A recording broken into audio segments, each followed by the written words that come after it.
everyone, and welcome back to my channel. My name's Sophie, and this channel is chronicling my journey of living my best life with multiple health conditions. Today I wanted to go over some of my genetic results. I did genetic testing through a company called Sequencing, which I will link below. I really enjoyed the results aspect of it. It took about 4 months. I sent my cheek swab in at the very end of December of last year and got the results back the week before I came to Cleveland Clinic, I believe, so around 4 months. But they give you, you can actually look up the specific gene and what normal is, what a mutation is, and what you have, which is really cool. And then they have different levels of membership, which would give you more detail. But I'm really enjoying it. I also don't know a lot of my family history, so I thought with all the medical issues I have, it would be sort of good to know if I'm more at risk for certain things, since I can't really ask anyone.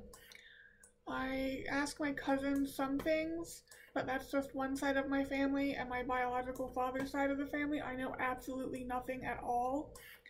So yeah, I found this really interesting. So I'll start with the things that were normal.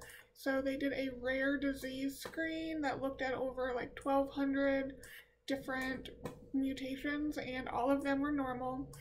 And then some extra things that I have purchased since was the MTHFR genotype. They only looked at a couple, but both of mine were normal. Where do I want to go? Let's do the wellness and longevity.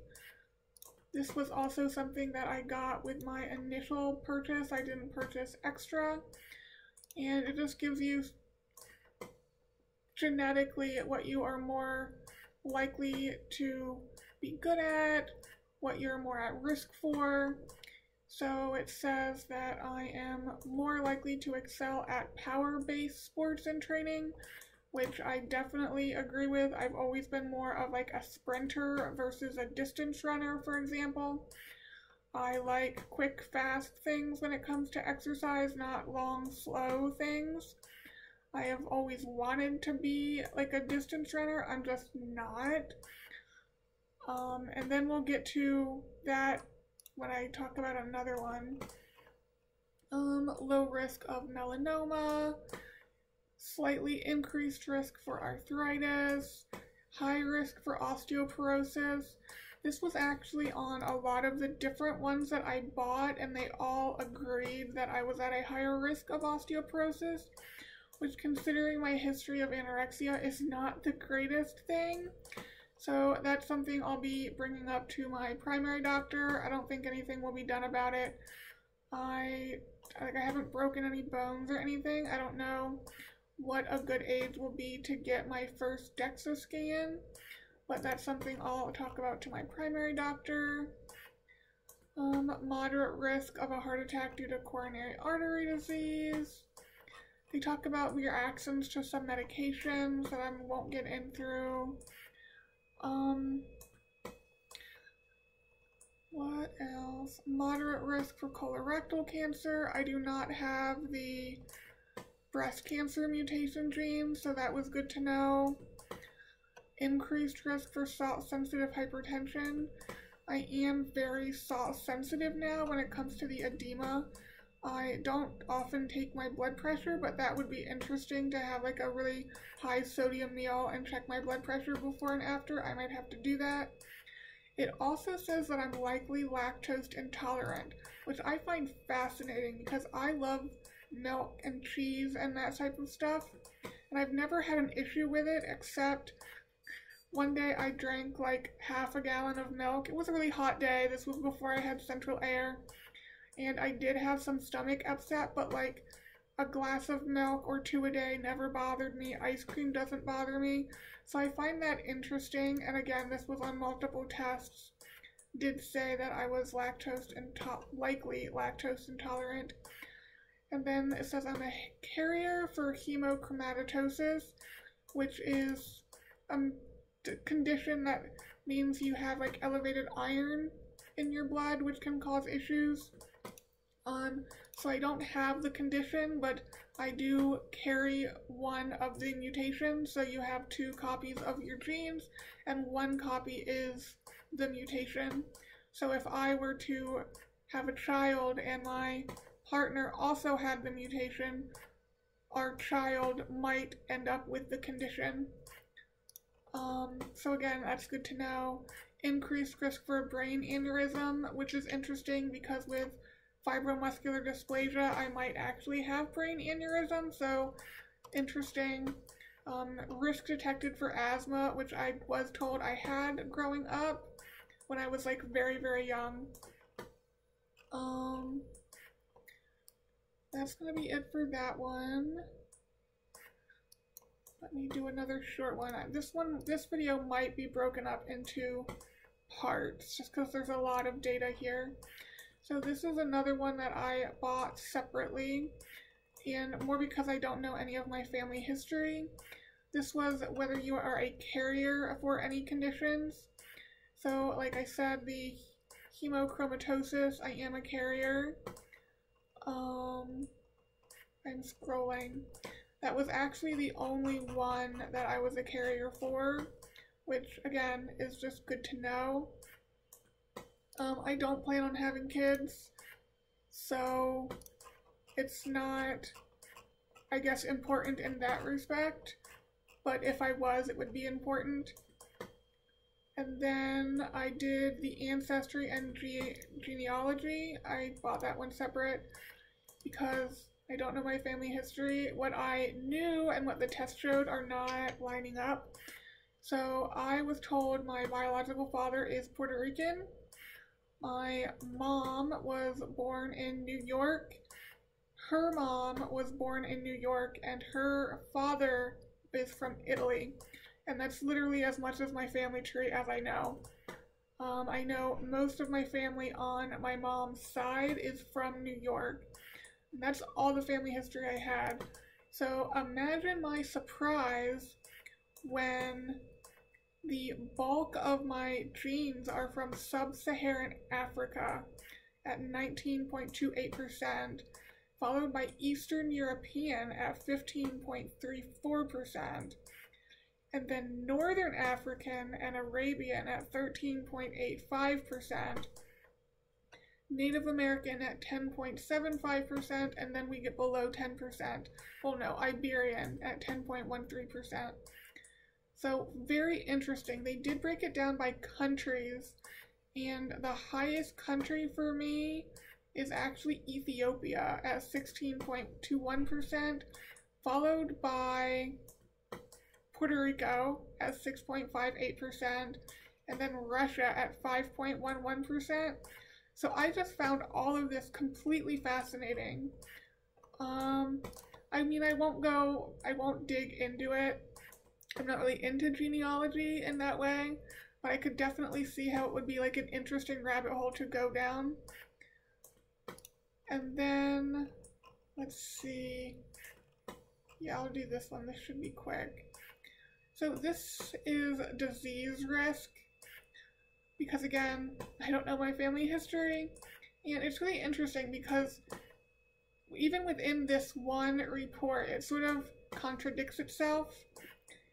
So this one says I'm at a reduced risk for asthma, whereas the other one said I had a higher likelihood.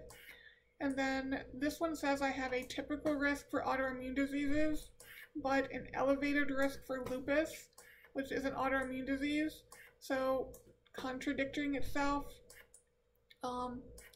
Unlikely for type 1 diabetes. So when I went into the actual genes that you can do, like you can search by condition or an actual gene, like you can put in the MTHFR gene and see what mutations you have and what they're related to, if it's a benign mutation, if it's likely benign, if it's pathogenic, likely pathogenic, and all of that. So I actually do have a mutation for one of the type 1 genes, but it says it's a benign mutation. So again, just interesting to know. So reduced likelihood of asthma, celiac, very reduced for rheumatoid arthritis, and then elevated for the systemic lupus erythematosus, which is interesting because I have had antibodies come back that are more indicative of lupus. I find it interesting that it's saying I'm at an elevated risk. Then when it comes to cancer, reduced risk of bladder cancer, elevated for liver cancer, and elevated for non-melanoma skin cancer, reduced for thyroid cancer, which, if you guys remember, I did have the thyroid biopsy done, and it did come back that I did not have thyroid cancer. And I'm not reading all of the, like, a lot of mine are just typical risk, so I'm not reading everything. Then they do cardiovascular diseases, and again, interesting. So elevated risk for abdominal aortic aneurysm and stroke, which again, fibromuscular dysplasia would put me at an elevated risk for those things. Reduced risk for atherosclerosis as well as venous thromboembolism. I did have a DVT in my leg, so that's interesting, but they think it was because of the birth control pill and the surgery, so overall I'm at a reduced risk.